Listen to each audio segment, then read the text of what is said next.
بسم الله الرحمن الرحيم ولو أننا نزلنا إليهم الملائكة وكلمهم الموتى وحشرنا عليهم كل شيء قبلا ما كانوا ليؤمنوا إلا أن يشاء الله ولكن أكثرهم يجهلون وكذلك جعلنا لكل نبي عدوا شياطين الإنس والجن يوحي بعضهم إلى بعض زخرف القول غرورا ولو شاء ربك ما فعلوه فذرهم وما يفترون ولتصغى إليه أفئدة الذين لا يؤمنون بالآخرة وليرضوه وليقترفوا ما هم مقترفون أفغير الله أبتغي حكما وهو الذي أنزل إليكم الكتاب مفصلا والذين آتيناهم الكتاب يعلمون أنه منزل من ربك بالحق فلا تكونن من الممترين وتمت كلمة ربك صدقا وعدلا لا مبدل لكلماته وهو السميع العليم وإن تطع أكثر من في الأرض يضلوك عن سبيل الله إن يتبعون إلا الظن وإن هم إلا يخرصون إن ربك هو أعلم من يضل عن سبيله وهو أعلم بالمهتدين فكلوا مما ذكر اسم الله عليه إن كنتم بآياته مؤمنين وما لكم ألا تأكلوا مما ذكر اسم الله عليه وقد فصل لكم ما حرم عليكم إلا ما اضطررتم إليه وإن كثيرا ليضلون بأهوائهم بغير علم إن ربك هو أعلم بالمعتدين وذروا ظاهر الإثم وباطنه إن الذين يكسبون الإثم سيجزون بما كانوا يقترفون ولا تأكلوا مما لم يذكر اسم الله عليه وإنه لفسق وإن الشياطين ليوحون إلى أوليائهم ليجادلوكم وإن أطعتموهم إنكم لمشركون أومن كان ميتا فأحييناه وجعلنا له نورا يمشي به في الناس كمن مثله في الظلمات ليس بخارج منها كذلك زين للكافرين ما كانوا يعملون وكذلك جعلنا في كل قرية أكابر مجرميها ليمكروا فيها وما يمكرون إلا بأنفسهم وما يشعرون وإذا جاءتهم آية قالوا لن نؤمن حتى نؤتى مثل ما أوتي رسل الله أعلم حيث يجعل رسالته سيصيب الذين أجرموا صغار عند الله وعذاب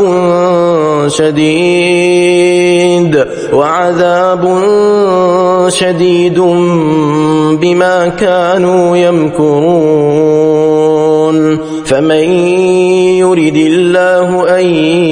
يهديه يشرح صدره للإسلام ومن يرد أن يضله يجعل صدره ضيقا حرجا كأنما يصعد في السماء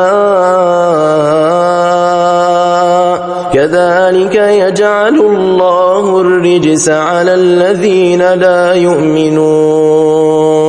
وهذا صراط ربك مستقيما قد فصلنا الآيات لقوم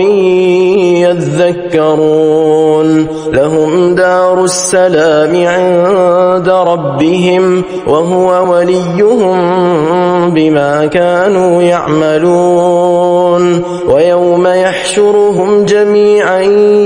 يا معشر الجن قد استكثرتم من الإنس وقال أولياؤهم من الإنس ربنا استمتع بعضنا ببعض وبلغنا أجلنا الذي أجلت لنا قال النار مثواكم خالدين فيها إلا ما شاء الله إن ربك حكيم عليم وكذلك نولي بعض الظالمين بعضا بما كانوا يكسبون يا معشر الجن والإنس ألم يأتكم رسل منكم يقصون عليكم آياتي وينذرونكم لقاء يومكم هذا قالوا شهدنا على أنفسنا وغرتهم الحياة الدنيا وشهدوا على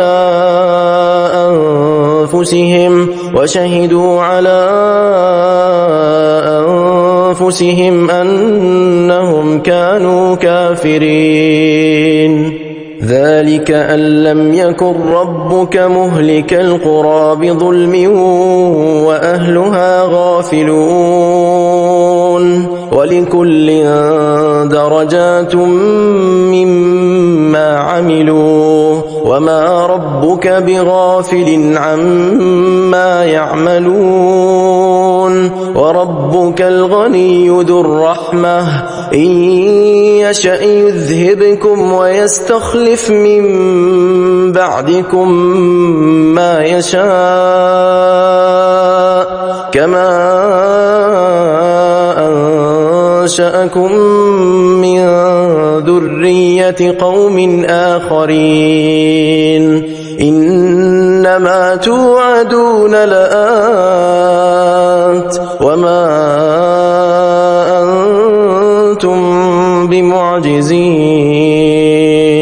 قل يا قوم اعملوا على مكانتكم إني عامل فسوف تعلمون من تكون له عاقبة الدار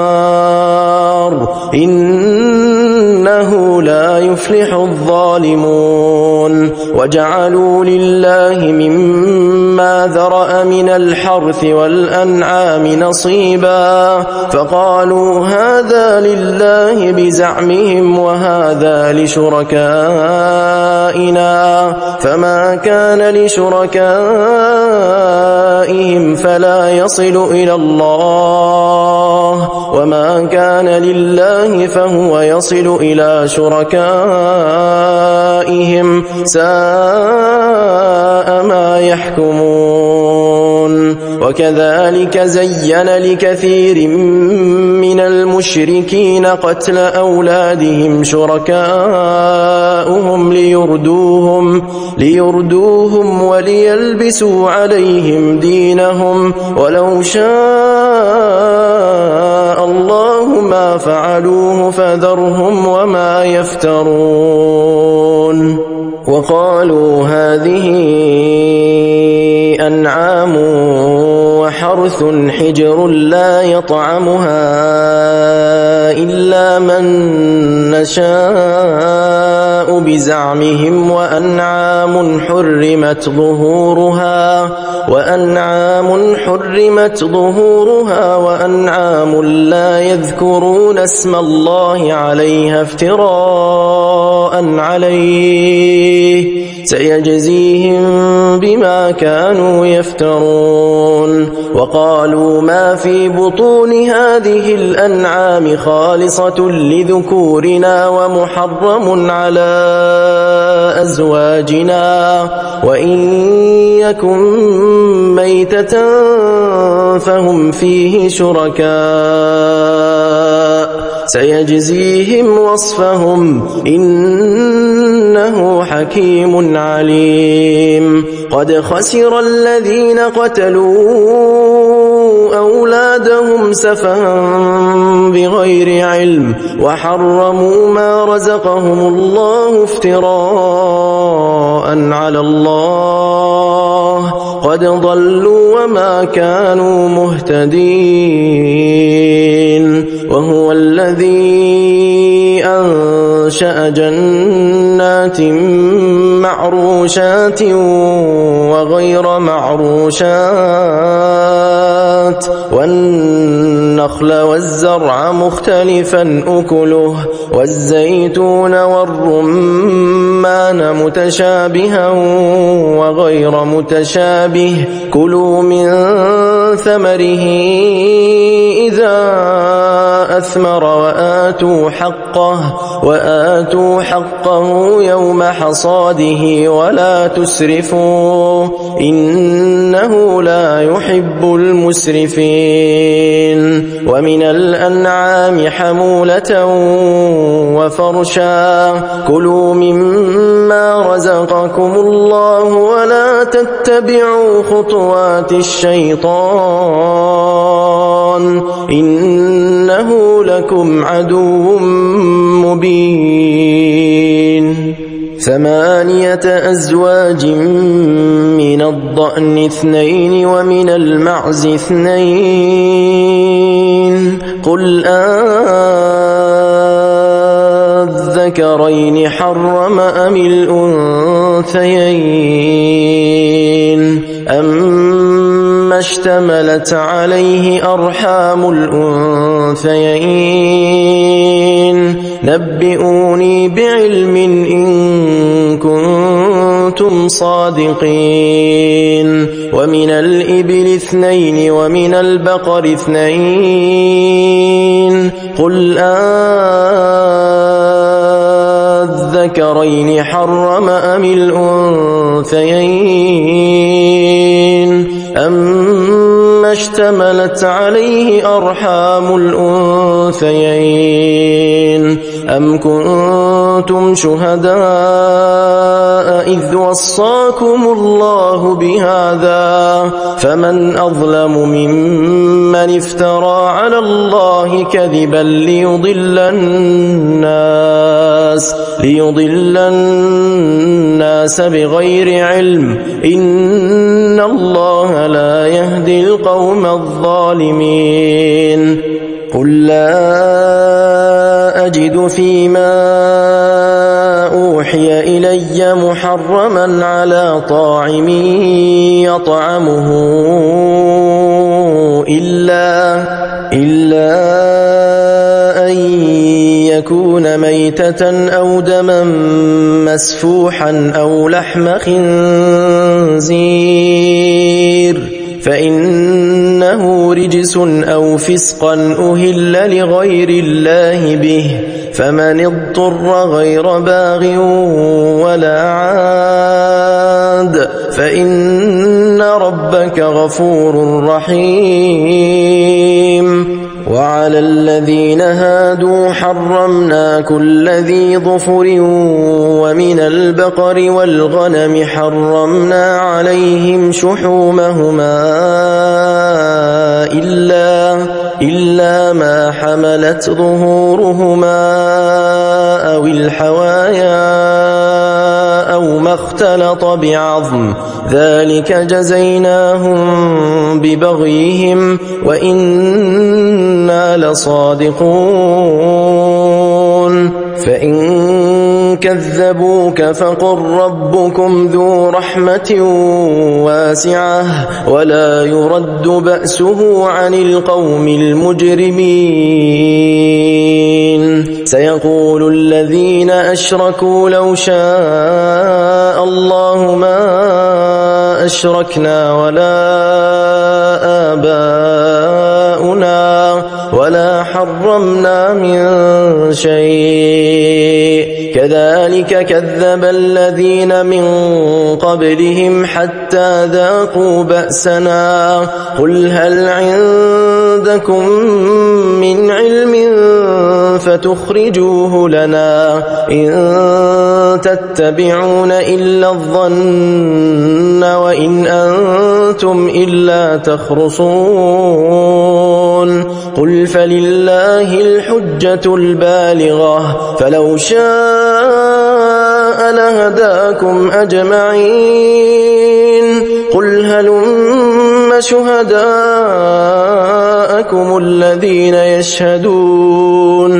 الذين يشهدون أن الله حرم هذا، فإن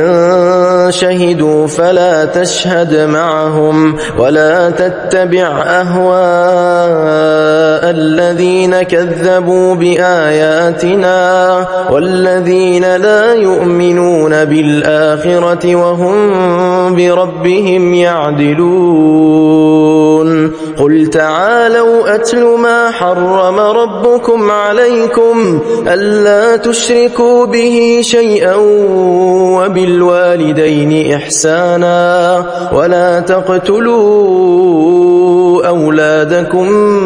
من إملاق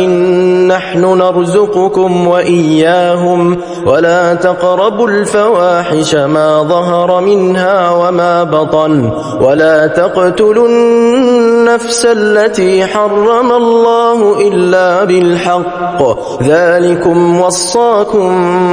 به لعلكم تعقلون. ولا تقربوا مال اليتيم إلا بالتي هي أحسن حتى يبلغ أشده وأوفوا الكيل والميزان بالقسط لا نكلف نفسا إلا وسعها وإذا قلتم فاعدلوا ولو كان ذا قربى وبعهد الله أوفوا ذلكم وصاكم به لعلكم تذكرون. وأن هذا صراطي مستقيما فاتبعوه ولا تتبعوا السبل فتفرق بكم عن سبيله ذلكم وصاكم به لعلكم تتقون. ثم آتينا موسى الكتاب تماما على الذي أحسن وتفصيلا لكل شيء وهدى ورحمة لعلهم بلقاء ربهم يؤمنون. وهذا كتاب أنزلناه مبارك فاتبعوه واتقوا لعلكم ترحمون. أن تقولوا إنما أنزل الكتاب على طائفتين طائفتين من قبلنا وإن كنا عن دراستهم لغافلين أو تقولوا لو أنا أنزل علينا الكتاب لكنا أهدى منهم فقد جاءكم بينة من ربكم وهدى ورحمة فمن أظلم ممن كذب بآيات الله وصدف عنها سنجزي الذين يصدفون عن آياتنا سوء العذاب بما كانوا يصدفون هل ينظرون إلا أن تأتيهم الملائكة أو يأتي ربك أو يأتي بعض آيات ربك يوم يأتي بعض آيات ربك لا ينفع نفسا إيمانها لم تكن آمنت من قبل أو كسبت في إيمانها خيرا قل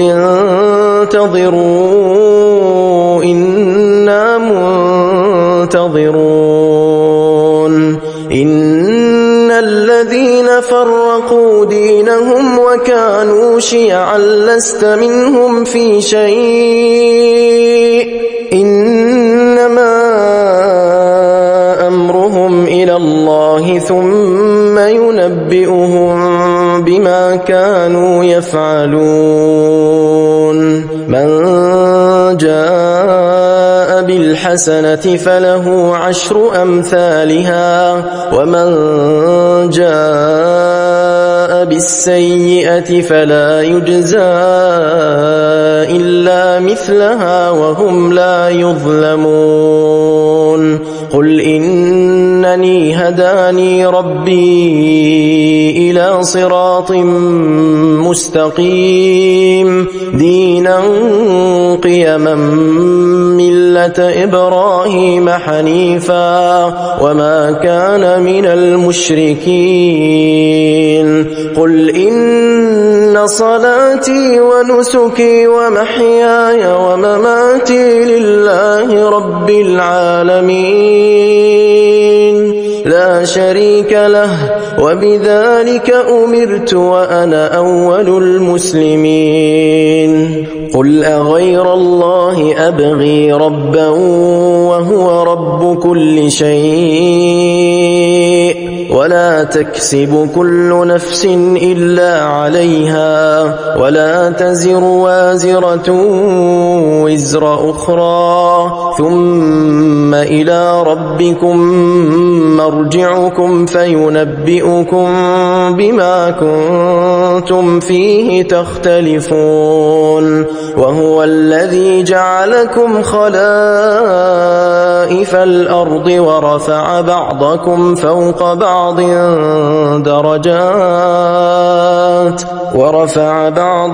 فوق بعض درجات ليبلوكم فيما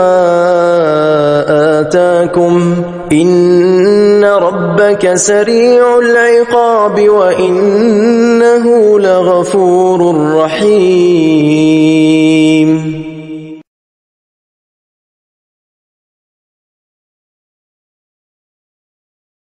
بسم الله الرحمن الرحيم ألف لام ميم صاد كتاب أنزل إليك فلا يكن في صدرك حرج منه لتنذر به وذكرى للمؤمنين اتبعوا ما أنزل إليكم من ربكم ولا تتبعوا من دونه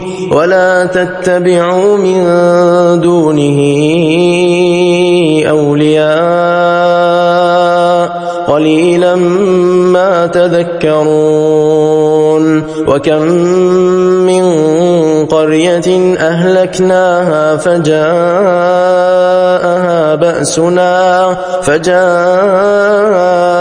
بأسنا بياتا أو هم قائلون فما كان دعواهم إذ جاءهم بأسنا إلا أن قالوا إنا كنا ظالمين فلنسألن الذين أرسل إليهم ولنسألن المرسلين فلنقصن عليهم بعلم وما كنا غائبين والوزن يومئذ الحق فمن ثقلت موازينه فأولئك هم المفلحون ومن خفت موازينه فأولئك الذين خسروا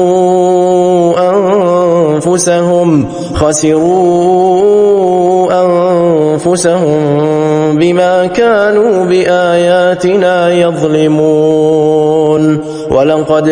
مكناكم في الأرض وجعلنا لكم فيها معايش قليلا ما تشكرون ولقد خلقناكم ثم صورناكم ثم قلنا للملائكة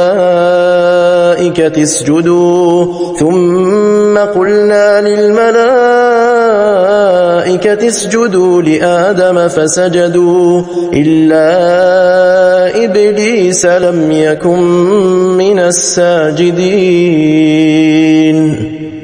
قال ما منعك ألا تسجد إذ أمرتك قال أنا خير منه خلقتني من نار وخلقته من طين قال فاهبط منها فما يكون لك أن تتكبر فيها فاخرج إنك من الصاغرين قال أنظرني إلى يوم يبعثون قال إنك من المنظرين قال فبما أغويتني لأقعدن لهم صراطك المستقيم ثم لآتينهم من بين أيديهم ومن خلفهم وعن أيمانهم وعن شمائلهم ولا تجد أكثرهم شاكرين قال اخرج منها مذءوما مدحورا لمن تبعك منهم لأملأن جهنم منكم أجمعين ويا آدم اسكن أنت وزوجك الجنة فكلا من حيث شئتما ولا تقربا هذه الشجرة فتكونا من الظالمين فوسوس لهما الشيطان ليبدي لهما ما وري عنهما من سوآتهما وقال ما نهاكما ربكما عن هذه الشجرة إلا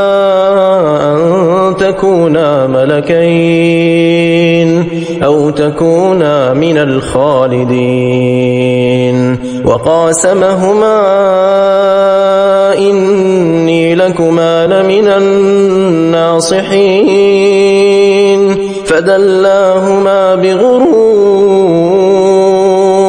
فلما ذاقا الشجرة بدت لهما سوآتهما وطفقا يخصفان عليهما من ورق الجنة وناداهما ربهما ألم أنهكما عن تلكما الشجرة وأقل لكما إن الشيطان لكما عدو مبين. قالا ربنا ظلمنا أنفسنا وإن لم تغفر لنا وترحمنا لنكونن من الخاسرين. قال اهبطوا بعضكم لبعض عدو ولكم في الأرض مستقر ومتاع إلى حين. قال فيها تحيون وفيها تموتون ومنها تخرجون. يا بني آدم قد أنزلنا عليكم لباسا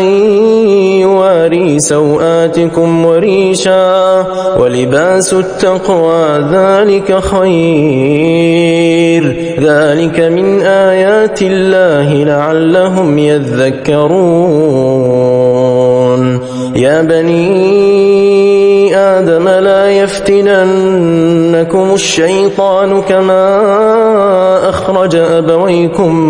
من الجنة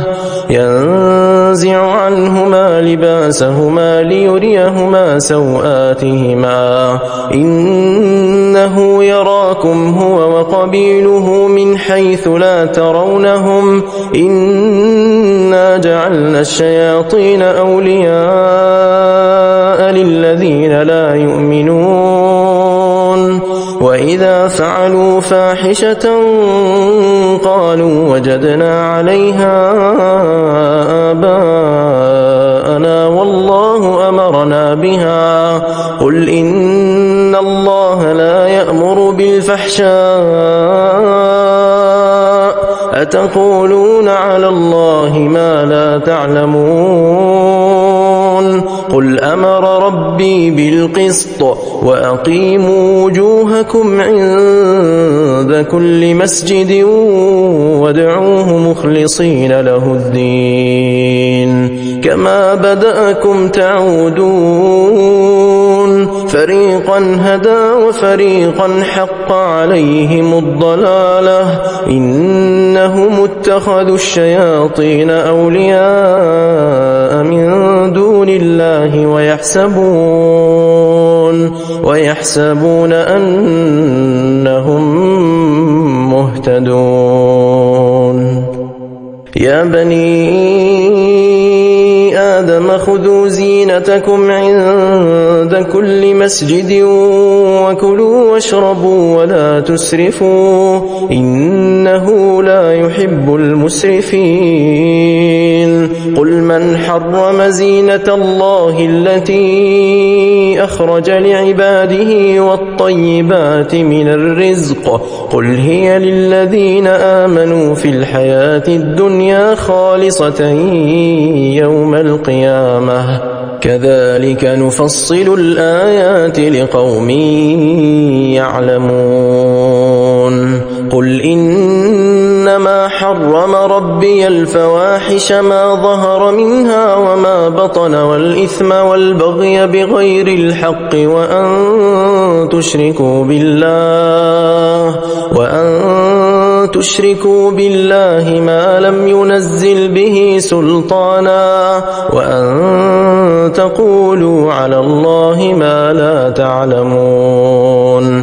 ولكل أمة أجل فإذا جاء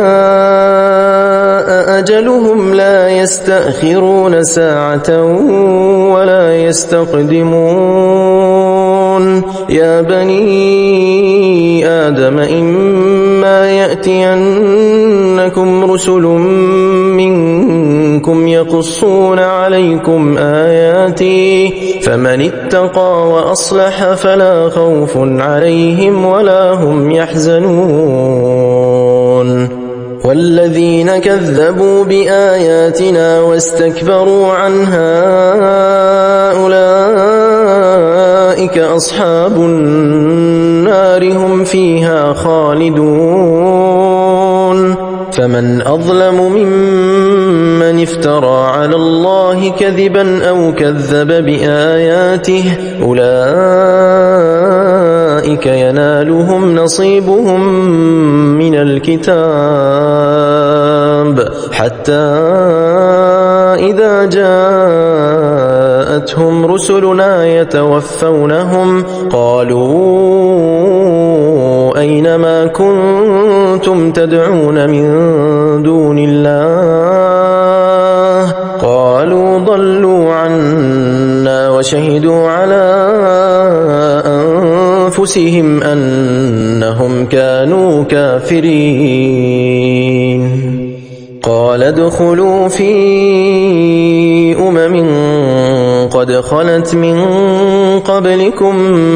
من الجن والإنس في النار كلما دخلت أمة لعنت أختها حتى إذا اداركوا فيها جميعا قالت أخراهم لأولاهم ربنا هؤلاء أضلونا فآتهم عذابا ضعفا من النار قال لكل ضعف ولكن لا تعلمون وقالت أولاهم لأخراهم فما كان لكم علينا من فضل فذوقوا العذاب بما كنتم تكسبون إن الذين كذبوا بآياتنا واستكبروا عنها لا تفتح لهم أبواب السماء ولا يدخلون الجنة حتى يلج الجمل في سم الخياط وكذلك نجزي المجرمين لهم من جهنم مهاد ومن فوقهم غواش وكذلك نجزي الظالمين والذين آمنوا وعملوا الصالحات لا نكلف نفسا إلا وسعها أولئك أصحاب الجنة هم فيها خالدون ونزعنا ما في صدورهم من غل تجري من تحتهم الأنهار وقالوا الحمد لله الذي هدانا لهذا وما كنا لنهتدي لولا أن هدانا الله لقد جاءت رسل ربنا بالحق ونودوا أن تلكم الجنة أورثتموها بما كنتم تعملون ونادى أصحاب الجنة أصحاب النار أن قد وجدنا ما وعدنا ربنا حقا فهل وجدتم ما وعد ربكم حقا قالوا نعم فأذن مؤذن بينهم اللعنة الله على الظالمين الذين يصدون عن سبيل الله ويبغونها عوجا وهم بالآخرة كافرون وبينهما حجاب وعلى الأعراف رجال يعرفون كلا بسيماهم ونادوا أصحاب الجنة أن سلام عليكم لم يدخلوها وهم يطمعون وإذا صرفت أبصارهم تلقاء أصحاب النار قالوا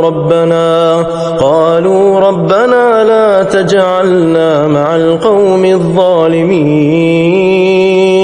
ونادى أصحاب الأعراف رجالا يعرفونهم بسيماهم قالوا ما أغنى عنكم جمعكم وما كنتم تستكبرون أهؤلاء الذين أقسمتم لا ينالهم الله برحمة ادخلوا الجنة لا خوف عليكم ولا أنتم تحزنون ونادى أصحاب النار أصحاب الجنة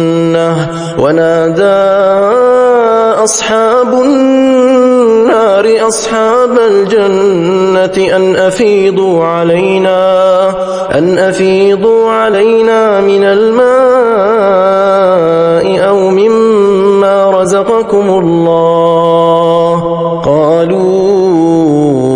إن الله حرمهما على الكافرين الذين اتخذوا دينهم لهوا ولعبا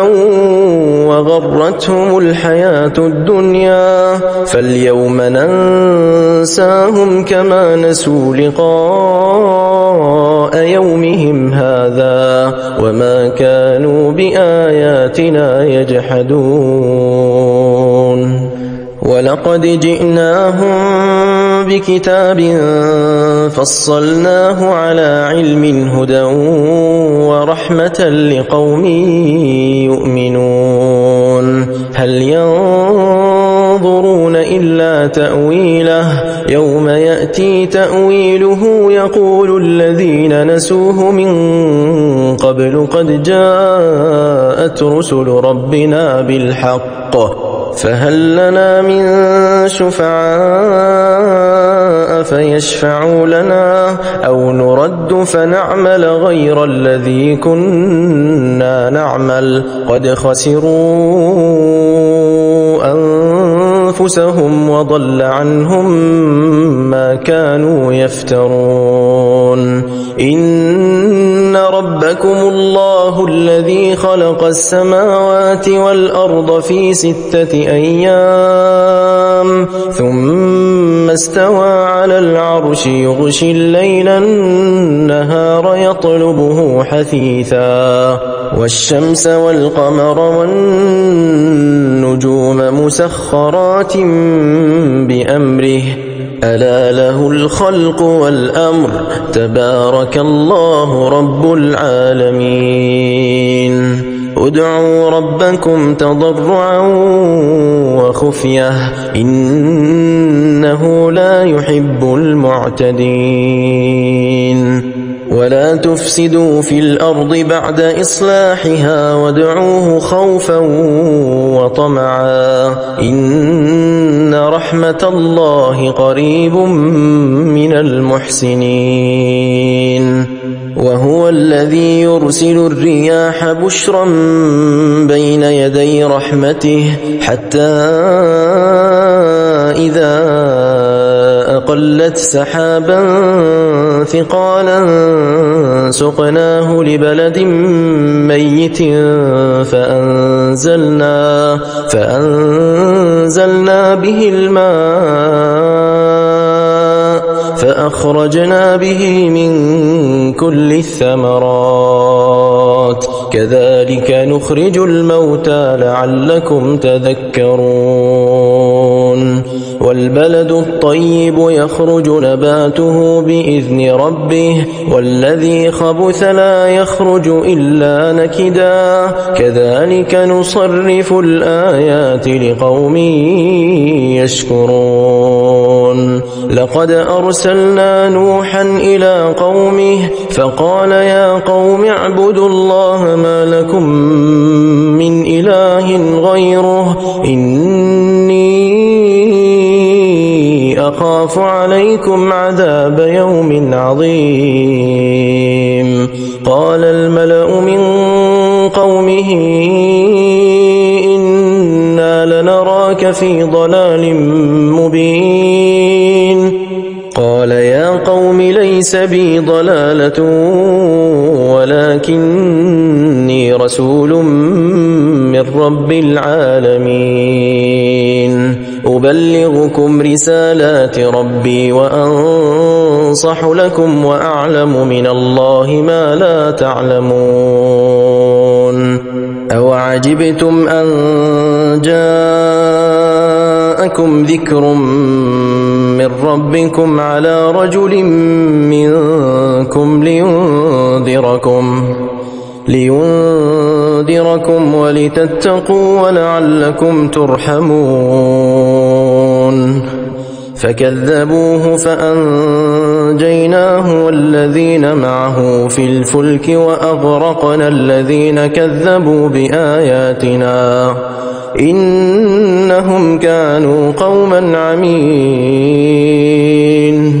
وإلى عاد أخاهم هودا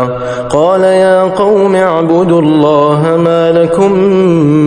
من إله غيره أفلا تتقون قال الملأ الذين كفروا من قومه إنا لنراك في سفاهة وإنا لنظنك من الكاذبين قال يا قوم ليس بي سفاهة ولكني رسول من رب العالمين أبلغكم رسالات ربي وأنا لكم ناصح أمين أوعجبتم أن جاءكم ذكر من ربكم على رجل منكم لينذركم واذكروا إذ جعلكم خلفاء من بعد قوم نوح وزادكم في الخلق بسطة فاذكروا آلاء الله لعلكم تفلحون قالوا أجئتنا لنعبد الله وحده ونذر ما كان يعبد آباؤنا فأتنا بما تعدنا إن كنت من الصادقين قال قد وقع عليكم من ربكم رجس وغضب أتجادلونني في أسماء سميتموها أنتم وآباؤكم ما نزل الله بها من سلطان فانتظروا إني معكم من المنتظرين فأنجيناه والذين معه برحمة منا وقطعنا دابر الذين كذبوا بآياتنا وما كانوا مؤمنين وإلى ثمود أخاهم صالحا قال يا قوم اعبدوا الله ما لكم من إله غيره قد جاءتكم بينة من ربكم هذه ناقة الله لكم آية فذروها تأكل في أرض الله ولا تمسوها بسوء فيأخذكم عذاب أليم واذكروا إذ جعلكم خلفاء من بعد عاد وبوأكم في الأرض تتخذون من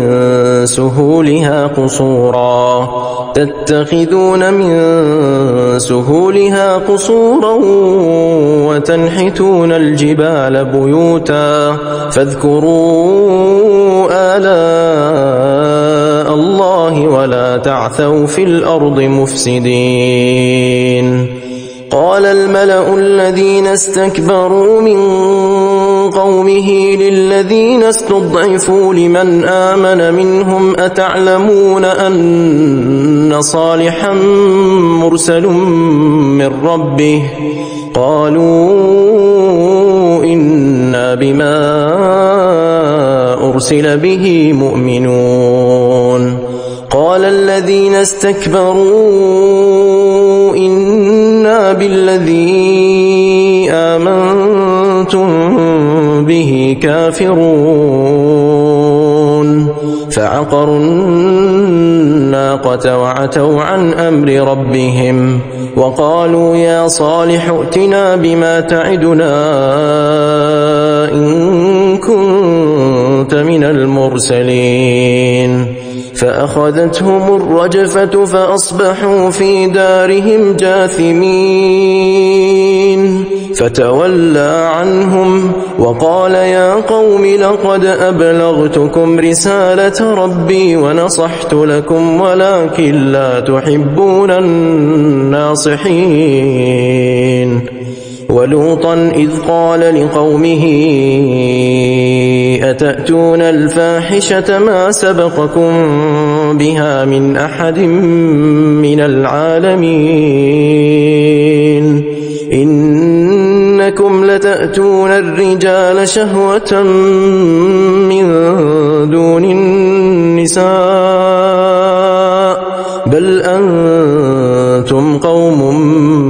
مسرفون وما كان جواب قومه إلا أن قالوا أخرجوهم من قريتكم إنهم أناس يتطهرون فأنجيناه وأهله إلا امرأته كانت من الغابرين وأمطرنا عليهم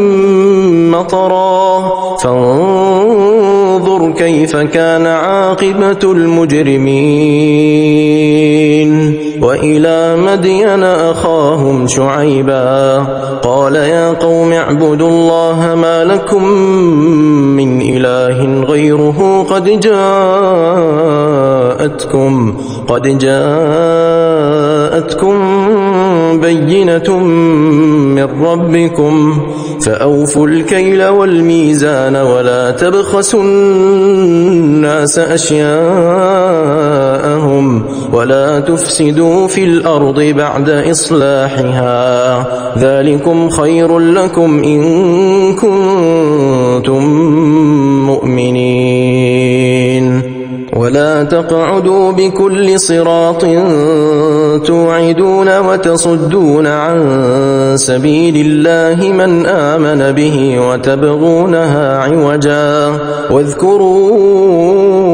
إذ كنتم قليلا فكثركم وانظروا كيف كان عاقبة المفسدين وإن كان طائفة منكم آمنوا بالذي أرسلت به وطائفة